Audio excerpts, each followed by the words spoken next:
So in my last video, I solved for the x-intercepts of these quadratics by completing the square.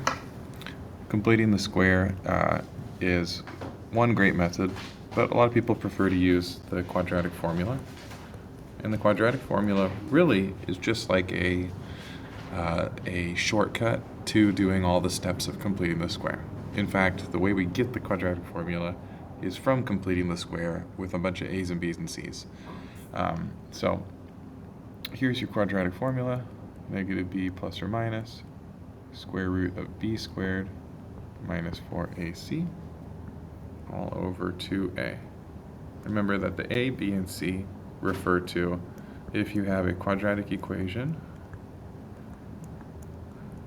that equals 0. It's really important that you get it equal to 0 so that you can correctly identify what numbers are the a and b and c. So let's look at the first example.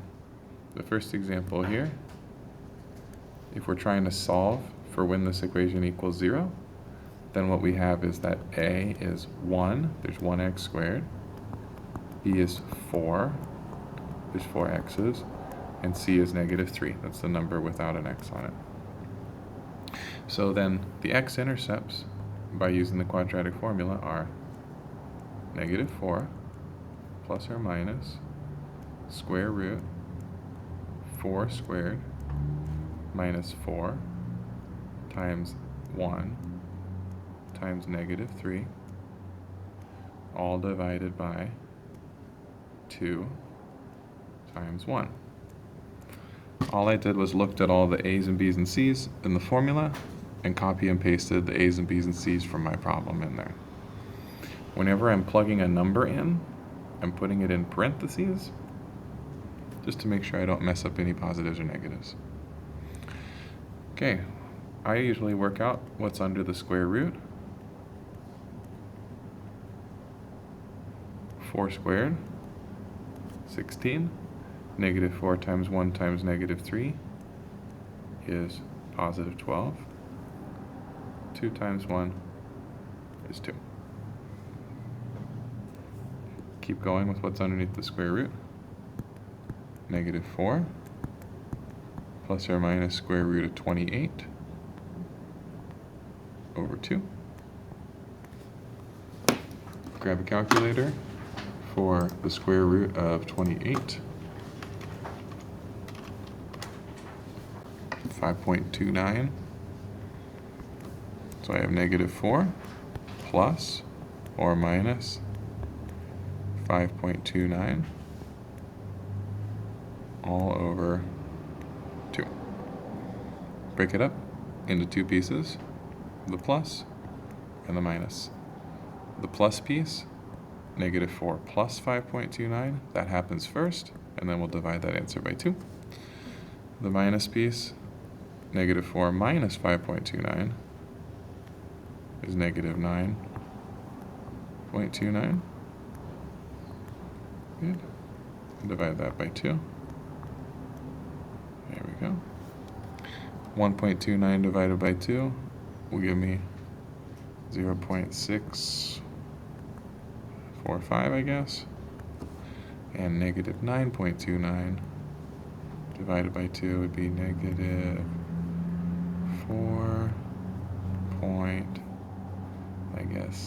645, I think. That sounds right. Let's check our answers. On the graph, we can see if we click right here, there's negative 4.645, and there's 0.645, just with rounding differences. Okay, really similar process for the blue graph. For the blue graph, we have a equals 3, b equals negative 24, c equals 44. So we set up our quadratic formula. Negative b plus minus square root b squared minus 4ac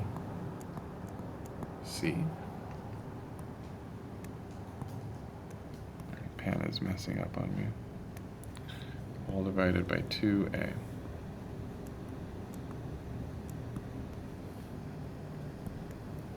Double negative 24 is regular 24. 24 squared. I don't feel like doing that in my head right now. 24 squared is 576. So you have plus or minus square root 576. And then we have 4ac. So 4ac. I think I wrote the wrong thing in my formula. That should be a 44. This is 4ac. So 4 times 3 times 44 is 528.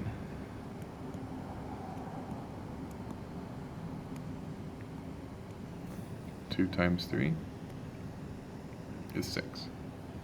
So we end up with 24 plus minus the square root. If we do 576 minus 528, we get 48. And divide that by 6. Square root of 48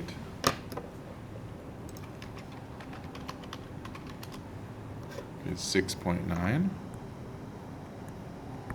So 24 plus or minus 6.93, 6.93 all over 6. Break that up into two pieces, a plus piece and a minus piece. So we have 30.93 divided by 6. And if we do the minus, we get 1817.07 divided by 6. And let's just do a couple more things on the calculator. 30.93 divided by 6 gives me 5.155, and the other one 17.07 divided by 6 is 2.845. Let's see if I messed it up. Nope. Got it right there.